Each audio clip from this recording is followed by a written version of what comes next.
Hi last Claudians, this is Zaz here, and in today's video, we will be talking about Chrome. In Dr. Stone, like Senku, he's very much into science, so he lays a strong foundation to their relationship and a cornerstone to Senku's dream of rebuilding the world. Now that you know a little bit about his background, you'll discover in Last Claudia, he's nothing like that. What? Playable as a mage or a physical attacker, he has a unique ability to steal items off enemies. And instead of having to choose physical or magic like most units, he's meant to play both at the same time. Can he really achieve that though? Let us dive deeper into this kit. Now Chrome has a very average base stats that includes int and strength, having int as the higher of the two. This hurts a little as it means it will be harder to push his numbers up. Now his range auto attack can find his target anywhere on the map, scaling only by int though, and it's only one hit. So this actually, hurts him a little in terms of his auto attack.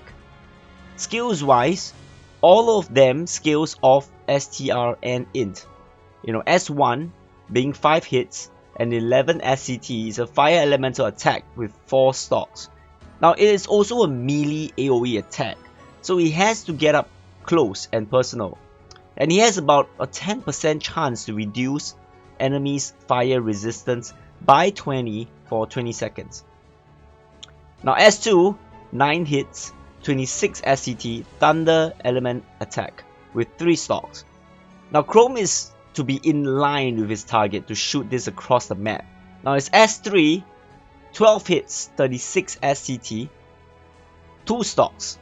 Is considered to be a all elemental attack. Not sure how that works, but probably would hit an enemy for the lowest resistance. Hits anywhere on the map too, and does a medium AoE around his target. There is also about a 10% chance to inflict the spell Weak, which is a 25 elemental resistance down to all elements for the enemy, but it's only 20 seconds instead of the usual 40 seconds for the spell. Now the ultimate, Thunder Element 24 hits on all enemies. Also, it is a self-sustaining, skill. It will be recovering 30 SCT for him and 80 MP. Seems like it's gonna be pretty fun to play with at least. For trait 2, his steal is unique as it procs automatically at battle start. Now come on guys, it's not gonna be a beast hunter on every wave. Having about a 33% steal chance, it's pretty decent, but you probably want to equip him with other stealing accessories for better efficiency. Now moving on to his passives, his main buffs for magic is more built for science magic, which he already have them, so he can put on other fire and thunder spells on him, but it will lack the firepower from his trait. So I'm going to be talking through this list, and you guys can see like most of the skills and spells you should be pretty familiar with. He has auto recast, which is a very nice skill to have on a mage, and this is going to be permanently increasing his cast speed by 30%. So very important there. Later on we're going to talk a little bit more about his cast speed. So let's go on to scientific discovery, right? So it recovers SCT during battle. Now gives him about a 35% chance to recover 5 SCT every 6 seconds. Couple this with Suika's encouragement, which is a 2 SCT recovery, a 20% chance to recover 2 SCT from his basic attacks. Now this gives him something special to his SCT recovery, but do note that he does not have auto haste. Okay, so moving on to a curiosity for science, right? This at battle starts gains 10 SCT, which is a nice starting to the battle, and increases damage of his skills and science magic by by 2.5% every cast, right? So every use of his skills and science magic, it will increase a 2.5% of his damage for both of these areas. Now to up to a maximum of 50%. Now this resets every wave though. So which means that, you know, for him to hit maximum for this bonus, he has to cast a combination of Science Magic and skills of 20 times per wave. Takes some time to ramp up, I must say. Next we have a Vital Jab. Right, this is a nice 20% boost, damage boost, and additional 5% crit rate.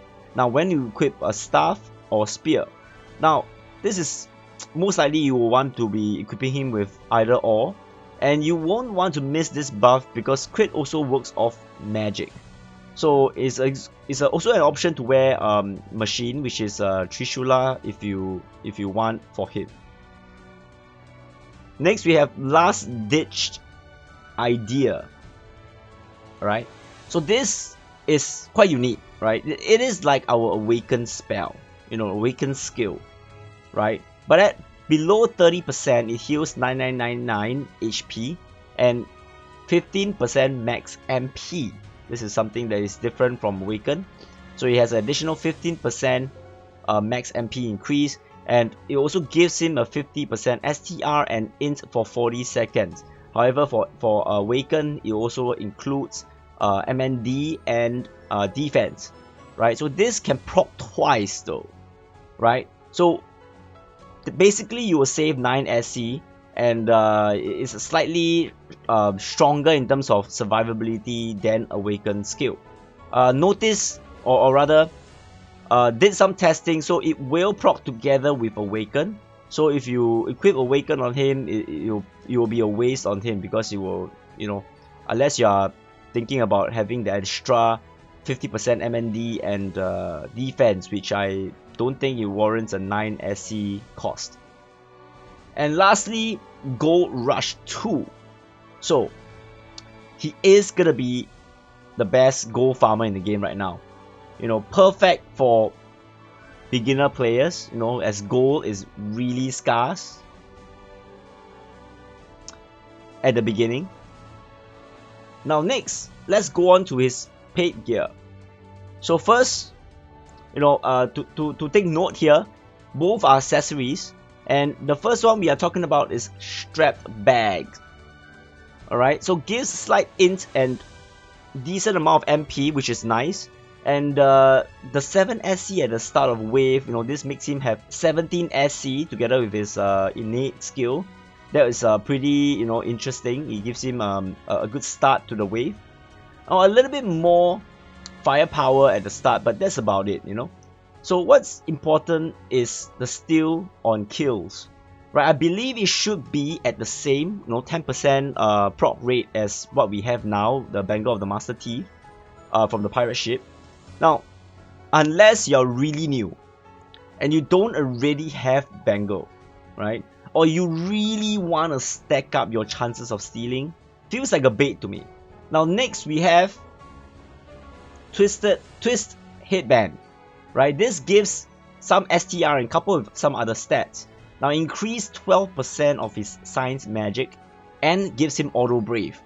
Now this one seems more useful for me in terms of damage wise. Now if you look at the stats of both accessories, they actually add to every one of his stats by a little bit and removes his Dark Elemental weakness. Now he's no longer going to be afraid of Sukasa, I guess, you know, after you spend $160. Now last but not least, let's go through what I think are some of the skills that you can consider to put on him. Right, so first up we have the attack, magic and MP ups, right? And of course the new skill on the arc, science level up, which is equivalent to our magic up 2. He has a pretty low MP pool, so that's why I feel that MP will be important on him if you are thinking about having MP recovery. Now some of the skills that I think that are also good on him: Auto Haste. This will increase his SCT recovery. This is the only thing that is lacking in terms of SCT recovery, so this will be nice. Crit ups. He doesn't have crit ups. Fire critical and thunder critical, which is something that you have to put on him to unlock his magic crits, right? So these are all not there. Magic boost if you are playing him purely as a mage or mainly as a mage, right? So magic boost, which is fire boost, Fire high boost, thunder high boost. No, these are 11 SC each. And of course, thunder element and fire elemental raises, right? So this is also 11 SC each. He does have thunder raise and fire raise too, right? So if you are thinking of boosting both his physical damage and magic damage at the same time, then fire and this attack raise will be a better option as an all-rounded option. Now, fast magic circle for him to increase his MP, you know, at every start of the wave. Aura, so it's either auto aura, fast aura, and stuff like that. That will increase 20% of his int, right? So guard skills with magic guard. So this is the interesting thing, right? Because so far for all damage dealers, I have not really, you know, mentioned about guard, but I feel that for Chrome, you might want to put on guard with magic guard so that he gets MP regen from if he gets hit by the opponent. So I think that specifically just for that purpose, guard will be something that you want to consider putting on him. Now, prot force for the sustainability, aim vitals if you want to go for more crit damage, dual wield, right? Dual wield will definitely help with his physical damage dealing. So that of course increase his base stats also, basically int and STR also with another weapon, right? So this is something that you probably can consider putting on him. Now, of course, Archangel Blessing, right? This is to give him a MP sustainability across waves. I think that this is usual for all casters, and especially for him. Now, the next thing I want to talk about is high level magic chant, right? So his cast speed is greatly reduced by his auto recast. However, even with high level magic chant, right, there is still a short cast time for his spells. Now, even when you equip with a Red Moon Stone, there is still a slight cast time over there. Now, to totally negate it, you need high level magic chant and cultist pendant, right? All these are Arc Eater rewards, by the way, right? So that means two things.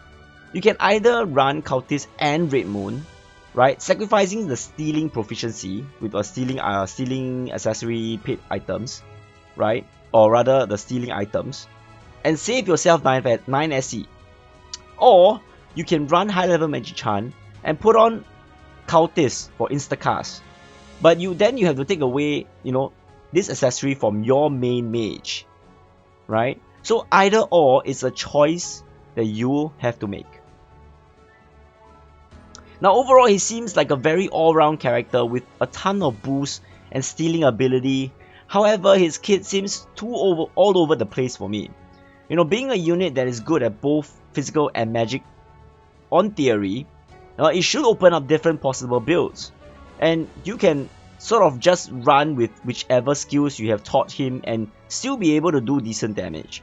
Now, I see this part very newbie friendly, right? I really like his resist down abilities, that being useful not only to himself, but for building a team of fire and thunder, right?